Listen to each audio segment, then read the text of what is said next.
Assalamualaikum warahmatullahi wabarakatuh. Bismillahirrahmanirrahim. Alhamdulillah. Salatu wa wassalamu ala rasulillah. Amma ba'du. Setiap hari ini juga tak lihat ada banyak yang kemarin-kemarin ya saya lihat, sekarang ada lagi. Semoga tidak giliran, saya susah ini. Karena ini ngomong dasar, nanti dasarnya bolong-bolong susah kamu. Jadi ya meskipun bisa lah dipahami secara terpisah-pisah, tapi ada baiknya utuh. Karena biasanya orang yang ilmunya setengah-setengah itu cenderung gaya. Itu biasanya. Dan jangan kaget nanti di puncaknya ketika kamu mungkin menguasai sangat banyak hal, mungkin kamu justru kayak Socrates. Iya, ternyata satu-satunya yang saya tahu, saya itu nggak tahu apa-apa.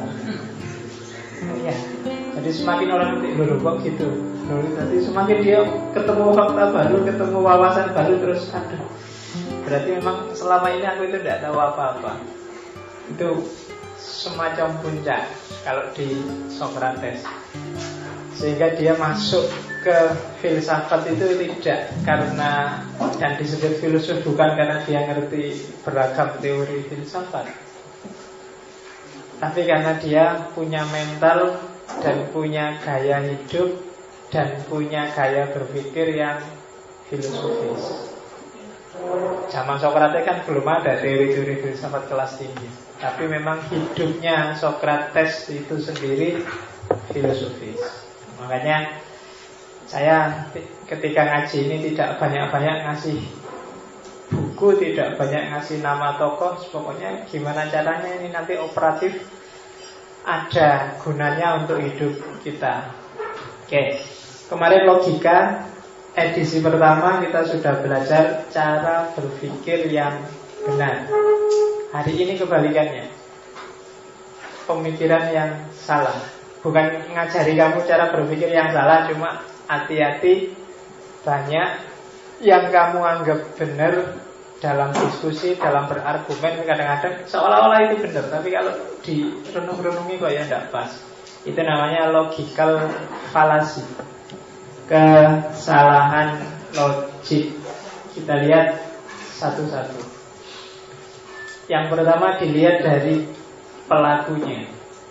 Jadi orang mikir dan salah itu ada dua kelompok. Ada kelompok sofis dan ada kelompok paralogi. Salah itu, makanya kalau kamu berdoa kan selalu minta ampun dari salah yang disengaja dan salah yang tidak disengaja. Kalau orang sofis itu dia ngerti kalau itu salah, tapi tetap diterjang demi tujuan tertentu. Politikus-politikus yang debat di TV-TV itu kadang-kadang dia tahu argumen dia tidak kuat, argumen dia keliru, tapi demi tujuan tertentu. Yang keliru itu pun diolah gimana caranya biar kedengarannya tidak keliru. Oh, kalau contohnya banyak, kamu mungkin pernah apa ya? Pengacara-pengacara itu kan gitu, kliennya ini jelas keliru, cuma ya digolek-golek ke dalil ben benar. Pengacaranya yang subur itu, yang tiap hari muncul di TV itu kan, ya wis cah cilik ya ngerti nih, yang subur itu tidak pas, tapi kan dia bisa berargumen luar biasa untuk membelani yang subur. Kelompok itu disebut golongan sofis. SBY itu kelemak, nggak tegas, nggak jelas. Tapi yang senang SBY kan terus, loh itulah bijaksananya SBY. Dia penuh pertimbangan nih, padine wede. Jadi, ya kan, mengeluarkan PKS saja nggak berani, dia takut. Tapi yang senang SBY kan terus dia sengaja berpikir salah untuk bela SBY. Oh katanya siapa itu penakut? Itu namanya penuh perhitungan. Itu namanya kelompok sofis. Kamu sering juga, nggak harus level besar. Kamu sendiri sehari-hari juga kadang-kadang ngerti salah yang ditabrak wae. Ujian itu nggak boleh nyontek, tapi yo gimana lagi? Argumennya apa? Dibikin aja, apa susahnya? Saya nyontek Pak, tapi saya nyonteknya kan lillahi ta'ala Pak. Ya saya bola argumen mau nyontek lillahi ta'ala biasa. Tapi harus bikin aja. Pacaran itu kan tidak apa-apa. Dalam agama itu harus saling mengenal. Masa sudah jadi istri tidak kenal? Oh, pokoknya gale-gale. Nah, itu kelompok sofis. Tapi ada juga yang Pak, ini kelompok sofis ini nggak saya ajarkan karena memang nggak ada teorinya. Pokoknya wong ngeyel untuk kepentingannya sendiri. Ya kan? Mungkin karena afiliasi kelompok, afiliasi golongan, mungkin karena teman, alah konco dewe enggak mantep-mantep, misalkan ada yang kayak gitu. Nah, itu sofis. Yang kita belajar adalah kelompok paralogis. Jadi kamu itu tidak ngerti kalau itu salah, kamu merasa benar tapi janjinya keliru. Nah, itu sering terjadi. Nah, kita inventarisir itu, saya tidak tahu ada berapa slide ini ya, 38. Nggak ngerti aku, sembuh gitu sampai nomor berapa. Paling tidak kamu ngerti lah. Nanti 38 itu nggak selalu setiap slide ada satu salah, nanti ada yang beberapa. Agak cepet ya. Makanya meskipun ini malam-malam, tapi kan sudah makan malam semua, jadi coba agak konsentrasi melihat. Ada yang belum makan? Iya. Tidak apa-apa. Terlalu kenyang juga tidak bisa mikir. Kalau ini alasan yang tetap benar. Oke. Yang pertama ada namanya propositional fallacies. Ini sebagian sudah saya sampaikan minggu lalu. Struktur argumen silogisme yang mengingkari antecedent, mengafirmasi konsekuen, induksi yang sesat, atau berpikir biner, hitam putih, yang kemarin saya sebut excluded middle. Jadi orang berpikir itu hati-hati dari dua premis. Itu hati-hati bagian antecedennya jangan diingkari. Kalau bagian anteceden diingkari pasti keliru. Punya Ferrari itu biasanya bukti bahwa orang itu kaya. Tapi dari asumsi ini, ketika anteceden itu bagian awalnya paling gampang lah, diingkari, kesimpulannya bisa keliru. Jadi berarti diingkari berarti kebalikannya kan, yang tidak punya Ferrari berarti miskin, kan nggak mesti. Itu mengingkari antecedent. Kebalikannya konsekuen. Kalau tadi antecedent jangan diingkari, konsekuen jangan diafirmasi. Nanti juga keliru. Saya sedang flu, karena itu saya batuk karena flu. Tapi kalau konsekuennya diafirmasi, saya sedang batuk, berarti saya flu ya. Nah itu nggak mesti. Kadang-kadang banyak batuk itu kan nggak mesti karena flu. Ada batuk batuk karena tenggorokannya gatel, ada batuk dehem karena pembicaranya nggak selesai-selesai, ini nggak mudah. Suwi menurut barbar ngantuk nih. Nah ada kan, jadi nggak mesti sakit malah batuk itu. Oke, itu afirmasi konsekuen. Yang ketiga, induktif falasi. Jadi induksi yang, ini bahasa pisahnya dia disebut hasty generalization. Generalisasi yang terburu-buru, yang bikin sesat. Misalnya, itu tak kasih contoh cincin. Cincin ini menunjukkan saya sudah menikah. Tapi kan nggak bisa digeneralisir semua yang pakai cincin berarti sudah menikah. Saya dengar di banyak orang bilang di Amerika itu kalau orangnya gay, ya kalau di kanan dia jadi laki-laki, ya gitu ya. Kamu yang pengalaman gimana? Kalau cincinnya di kiri, kalanya gitu. Nah itu coba dicek. Jangan-jangan itu induktif falasi. Jangan-jangan yo ada yang kayak gitu, tapi yo enggak semuanya. Itu kan bikin kadang-kadang kamu ada cowok kok pakai anting-anting di kanan, mesti homo gitu. Ya kan?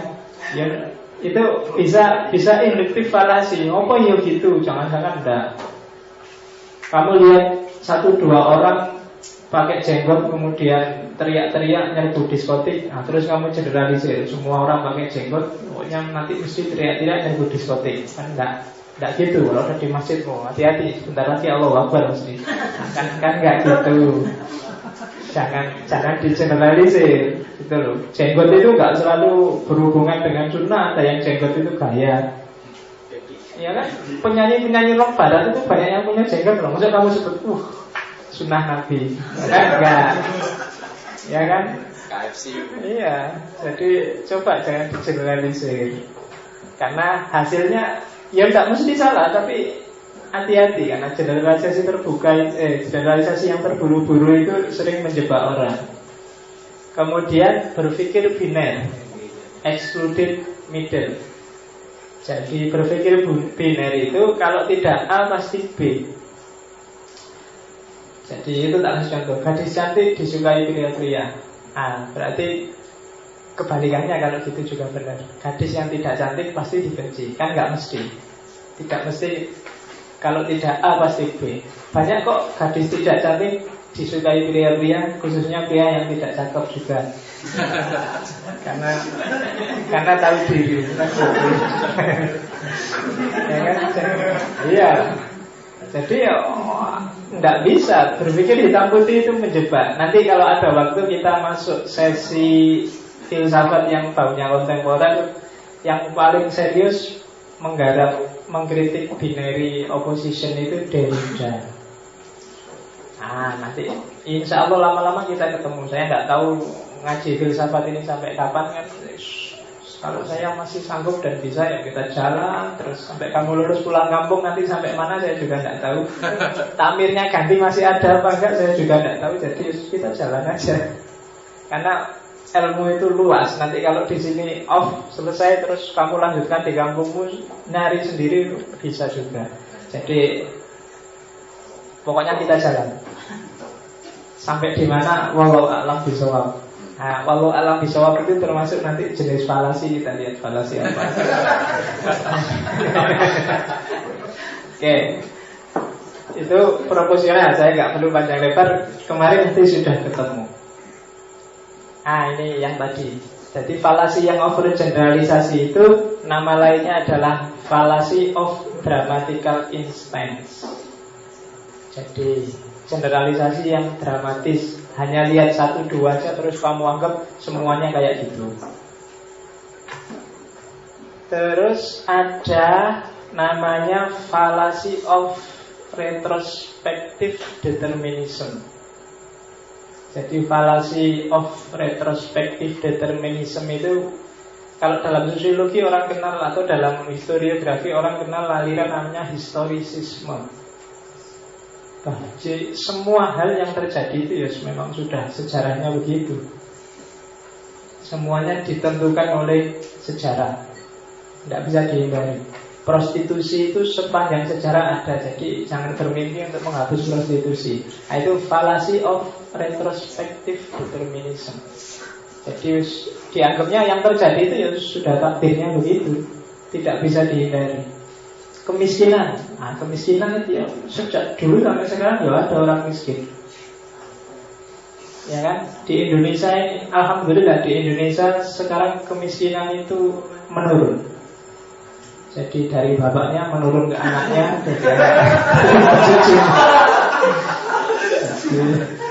iya, itu kesalahannya negara. Karena di Indonesia itu fakir miskin kan dipelihara oleh negara. Karena dipelihara dia nggak habis-habis kan? Sampai punya anak, punya cucu itu kan dipelihara.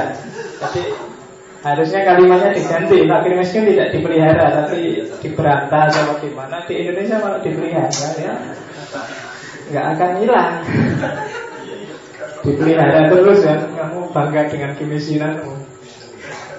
Oke, jadi itu namanya fallacy of retrospective determinism. Jadi menganggap bahwa itu keniscayaan sejarah, mau nggak mau ya begitu. Sekarang selanjutnya saya agak cepat aja. Ini sudah tak sebut minggu lalu ketika ngomong cara berpikir kausalitas. Namanya post hoc ergo propter hoc. Istilahnya keren ya. Bisa kamu hafalkan untuk gaya kalau diskusi. Kamu kan sering gitu, memulung istilah-istilah keren. Jadi iya, pemulung istilah-istilah keren, mahasiswa anyaran biasanya. Jadi ini karena kesalahan melihat sebab yang bukan sebab dianggap sebab, sehingga cara berpikirnya keliru. Post hoc ergo propter hoc. Sesudah itu maka terus itu. Setelah saya naik motor, kulitku gatal-gatal. Karena gatal peristiwanya terjadi setelah naik motor, terus kamu simpulkan bahwa gatal itu karena habis naik motor. Itu namanya post hoc ergo propter hoc. Karena tidak mesti kok gatalmu itu disebabkan oleh peristiwa sebelum itu. Mungkin jauh sebelum itu.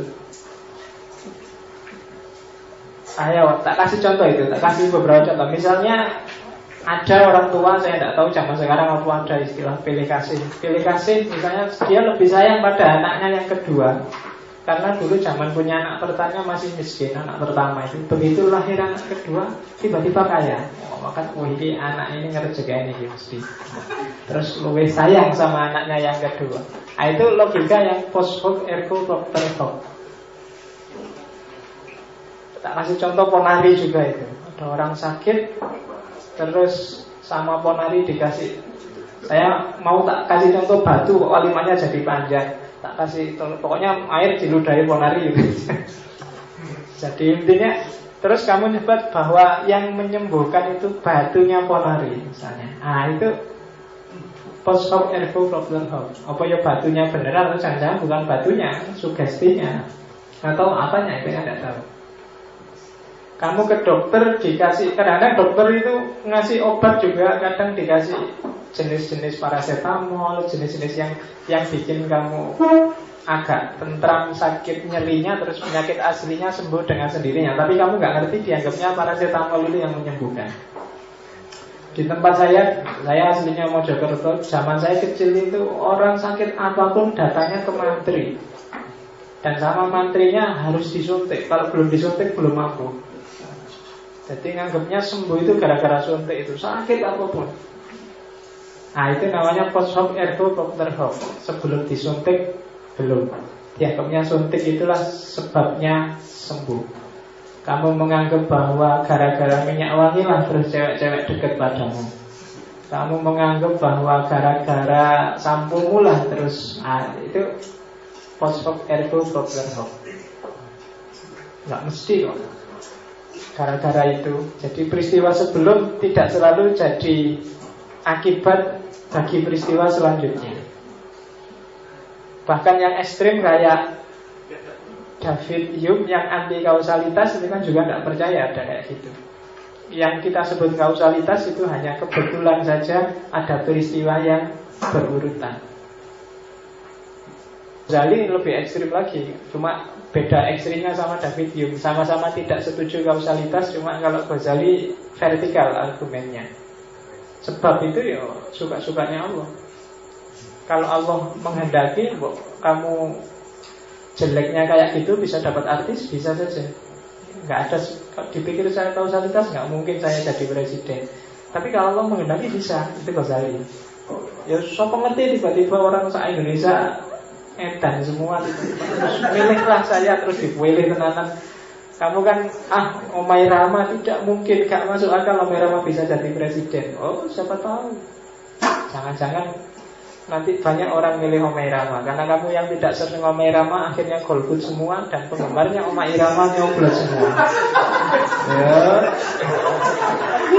Kamu kan sudah acang-acang mau golput kan hari ini. Nanti penggemarnya Omai Rama sudah.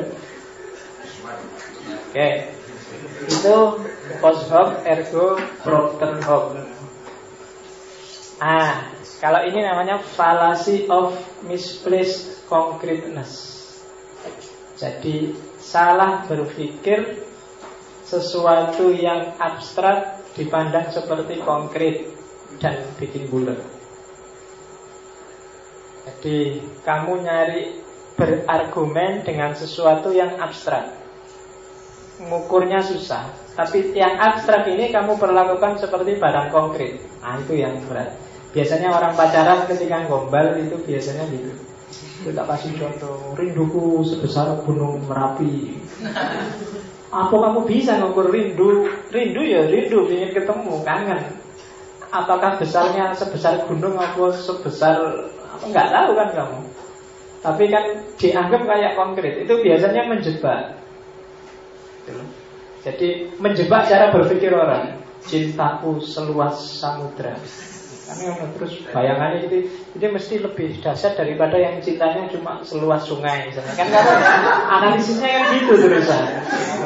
Padahal ya cinta, senang ya senang, benci ya benci kan gitu.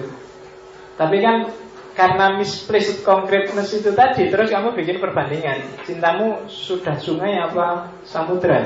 Cintamu sebesar gunung apa cuma bukit, kan terus kamu mikirnya. Itu misplaced concreteness. Imanmu sedalam apa? Seteguh apa? Oh, itu kan berat kamu jawabnya kan kayak gimana ya teguhnya iman saya itu. Kan kamu mesti terus bingung menganalogikan. Nah, itu namanya misplaced concreteness. Iman itu bisa tambah, bisa kurang. Oh, itu kamu bingung sudah. Iman itu kayak jumlahnya berapa ya? Kalau tambah terus jadi berapa? Kalau kurang jadi berapa? Itu kamu penting sudah. Apa bayanganmu kayak apa? Parameter itu yang bisa naik sekian derajat terus turun sekian derajat, kamu bingung. Kayak hadis Nabi itu kan, barang siapa sholat berjamaah maka pahalanya akan dilipatkan 27 derajat. Waduh, bingung lagi kamu kan. Harusnya dilipatkan itu bukan derajat tapi kali. Ini derajat ya. Kamu ngertinya derajat itu kan ini derajat Celcius atau derajat Kelvin. Terus kalau sholat dilipatkan dari sekian derajat itu, bingung kamu ngitungnya. Itu namanya misplaced concreteness. Itu kan sebenarnya hadis mau bilang kamu dapat pahala berkali lipat banyaknya. Jangan dibahas derajatnya. Ketika kamu bahas derajatnya bingung kamu. Karena itu barang abstrak. Agama banyak yang kalau kamu analisis secara konkret, kamu akan meleset karena dia memang bukan barang konkret. Kalau kamu mencoba gambar Sirotol Mustaqim, Sirotol Mustaqim itu tak gambar ya Pak. Ini ada rambut, kurang kecil, itu rambut satu itu dibelah 7. Kamu pakai pulpen kayak gimana pun masih kurang kecil. Oh itu kan misplaced concreteness. Jangan dibayangkan, jangan dibahas. Kalau dibahas pening kamu. Besok kita lari ke mahsyar itu tergantung amalnya masing-masing. Yang amal yang banyak dosanya dia banyak keringatnya, dia sampai lari di atas keringatnya sendiri, sampai renang di atas keringatnya sendiri. Kamu judek kan mikir, iya ya sampai keringetan, sampai renang dalam keringatnya sendiri, nggak bisa. Kalau secara logik itu namanya misplaced concreteness. Dia bukan barang konkret, maka jangan dibahas secara konkret. Mesti dipercaya aja besok ada gitu loh. Kamu jangan membayangkan kira-kira berapa besarnya palu di neraka besok, gergajinya kayak gimana. Rasa bayangin, ya kan? Kalau kamu lihat komik kayak komik neraka zaman saya kecil dengan senang moca itu kan. Semua peralatan tukang kan ada itu di neraka itu.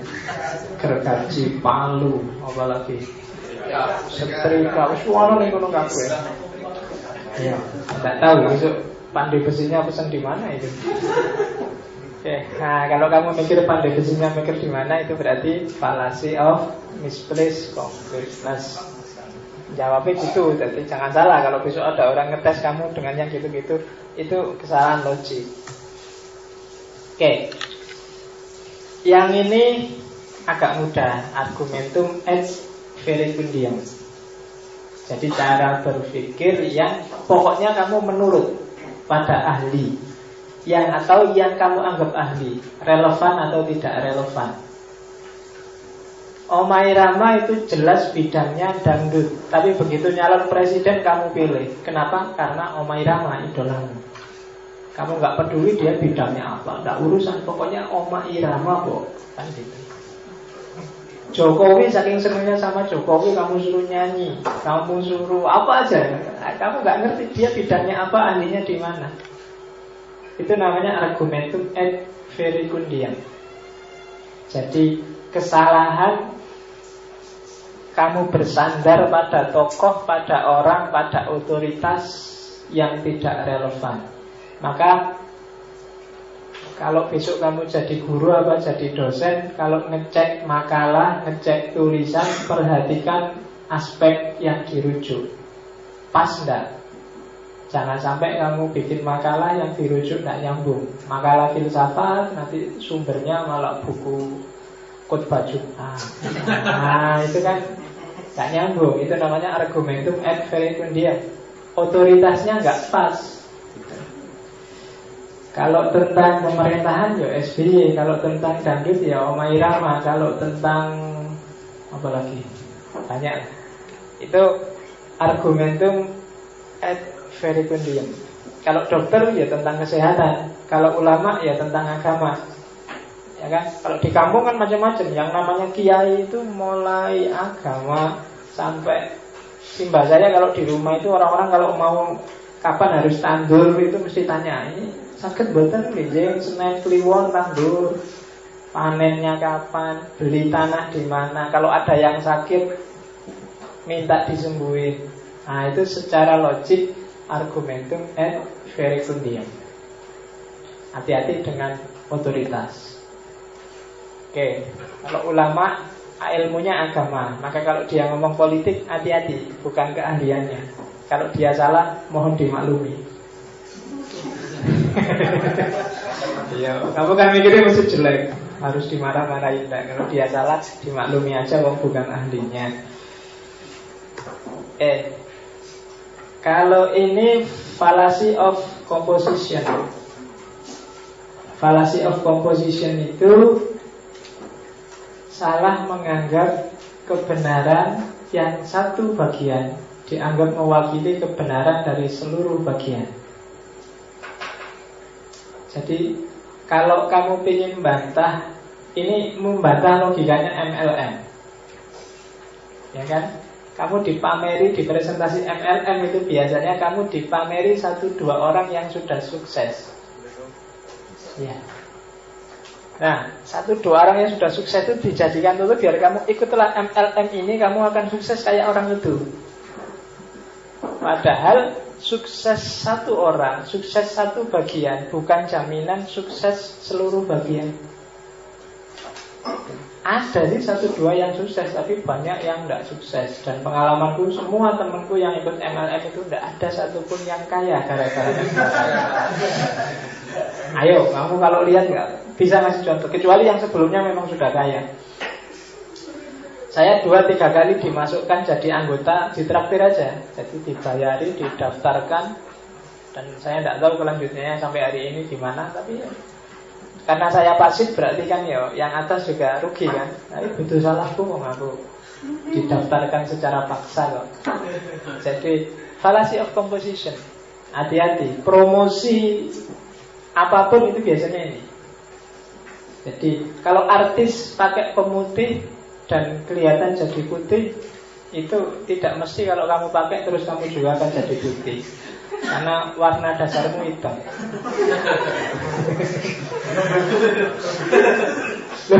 Ya secara logik kalau warna dasar hitam itu dikasih warna apa aja tidak akan bisa berubah. Dikasih coklat ya tetap jadi hitam, dikasih merah juga tetap jadi hitam. Nah, makanya kalau kamu dibohongi oleh iklan pemutih, jangan percaya daripada kehilangan uang.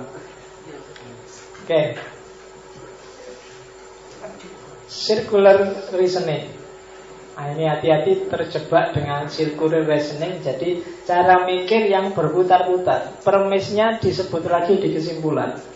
Nanti setelah kesimpulan dijadikan premis lagi, disebut lagi. Itu namanya circular reasoning. Ya, yo kayak itu tadi. Yang Antono adalah gitaris hebat. Dia bermain gitar dengan bagus. Bulan, yo jenenge gitaris hebat, yo mesti aja main gitarnya bagus. Dan sering orang mikir gini, Mario Teguh adalah motivator ulung. Dia memberikan motivasi. Ya jenenge motivator, dia mesti ngasih motivasi. Jadi berpikir bulat, sirkular. Akhirnya ya ke situ juga. Itu kan kayak orang Amerika, lihat orang Afrika nongkrong di pinggir pantai santai-santai, nggak kerja sama orang Amerika. Ngapain kamu di sini? Santai menikmati hidup. Harusnya kan kamu kerja keras, cari uang, cari makan. Kalau sudah kerja keras, punya istri, punya anu, nanti kalau tua bisa santai-santai di tepi pantai. Katanya orang Afrika, lah ya saya ngapain capek-capek, sekarang aja bisa santai-santai.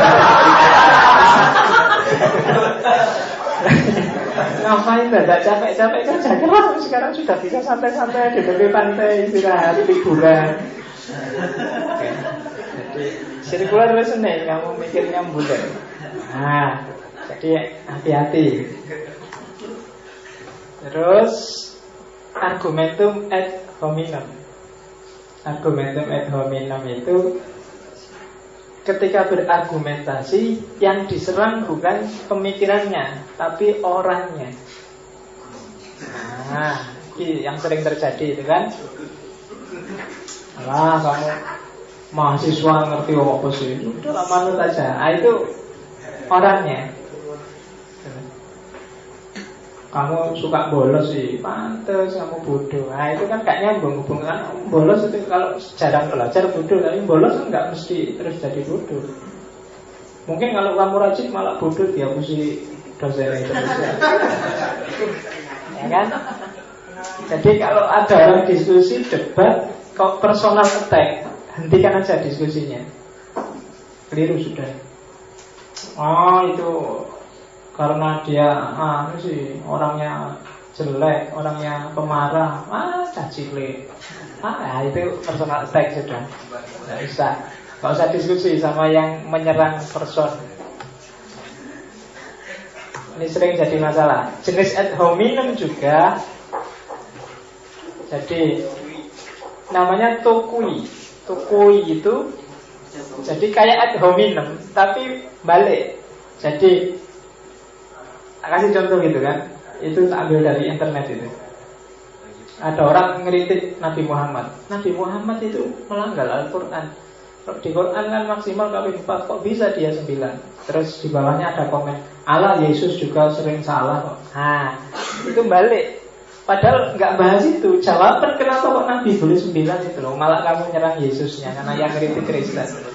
Nah, itu namanya argumen topoi. Jadi kalau orang kritik Allah Islam itu jelek, rusak, daripada orang Kristen Tuhannya 3, kayak mesti nanti jadi debat kusir. Perhatikan ini problemnya apa sih? Kalau ada orang mengkritik kok Nabi boleh kawin 9, kamu jawab, cari argumennya kenapa kok Nabi boleh dan umat Islam yang awam, yang biasa tidak boleh. Bukan kok terus kamu cari kesalahan dia yang lain. Kalau kamu dibilang, Mbok, kamu itu yang rajin, Allah, kamu juga sering bolos. Nah, itu urusan lain. Aku nasihati kamu yang rajin itu benar apa enggak. Kalau benar ya diterima, kalau enggak ya dibantah. Kok malah nyerang aku? Urusannya itu. Nah, itu argumen tukui. Jadi kalau ada yang itu, jadi kalau kamu ngeritik orang kok dia membaliknya kayak gitu, nanti dulu, selesaikan dulu problem pertama, malah kamu nambah problem kedua. Ya kan? Mbok kamu kalau malam minggu jangan pacaran aja, belajar. Kowe yang ngono wae padha wae. Nah, itu kan balik namanya, argumen to kowe. Hasilnya mesti gegeran. Ya kan? Yang satu habis diserang kemudian menyerang, yang satu balik nyerang lagi mesti, dan itu mesti problem. Jadi debat itu kamu perhatikan benar, argumen itu biasanya kalau lurus itu produktif, tapi begitu nggak karu-karuan argumen itu tawuran. Kayak di ILC itu sering gitu kan. PKS dimarah-marahin, alah Demokrat lebih parah lagi, mesti kan gitu. Nah itu namanya argumen tuh, itu nggak bahas, iyalah Demokrat juga parah, cuma itu yang dibahas lagi kan PKS gitu. Nggak ada urusan sama siapa lebih parah. Artis buka-bukaan dikritik, di barat itu nggak cuma buka-bukaan sudah, itu kan urusannya lain itu sudah gitu. Itu argumen to kui. Ada ini pokoknya Spartan ya, satu. Kamu nanti kopi ini aja direnungi lagi di rumah kalau pokoknya paham langsung ganti, nggak usah dihafalin. Argumentum et baculum. Argumentum et baculum itu jadi argumen yang sifatnya mempreser lawan. Jadi mendesak lawan untuk mau nggak mau harus menerima. Kalau nggak menerima gawat. Kalau kamu tidak manut saya, nilaimu jatuh. Itu sudah, itu namanya argumentum et baculum. Pak, kenapa sih Pak makalah harus 20 halaman? 5 halaman kan cukup, wong idenya sekecil itu. Pokoknya manut. Kalau nggak manut, itu argumentum et baculum. Itu jawaban juga, cuma jawabannya mengancam. Biasanya jawabannya mengancam itu tidak ngomong substansi. Mungkin dosennya harusnya bilang, lo harus 20 karena idenya kecil, tapi kan harus kamu yang mengembangkan. Kalau gitu kan masuk akal. Tapi kalau jawabannya pokoknya manut, sing dosen sing di aku pokoknya.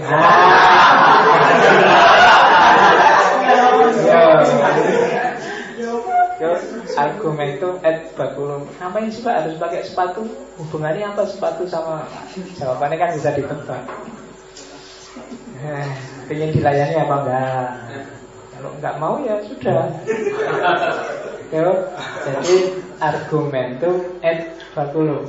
Jadi sambil pressure, kamu protes ke orang tuamu apa terus, ya terserah, kalau nggak mau ya besok nggak tak kirim lagi loh. Sudah selesai sudah kan? Itu namanya argumentum et baculum. Ya diskusi antar kamu sering juga gitu kan, kadang-kadang. Ya wis, kalau kamu nggak mau ikut petunjukku, ya besok nggak usah bareng lagi, jalan kaki aja kamu kuliah kan, kamu biasanya bareng. Jadi argumentum apalagi sama pacar, logika ini mesti sering dipakai. Ya kan? Masih mau nggak sama aku? Gitu. Ya kan? Apa kan kamu? Tolong aku dijemput sekarang. Iso aku lagi kuliah. Ya sudah, aku diantar yang lain loh.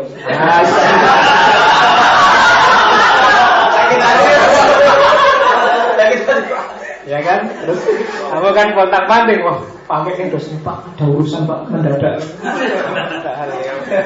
Baru diancam sama pacar. Kan sering gitu, karena kamu terikat khawatir diputus, jadi setiap kata-katanya itu kan mesti mengancam. Dan itu keahliannya perempuan kan di situ, kamu mesti kontak-panting. Oke. Argumentum et misericordiam.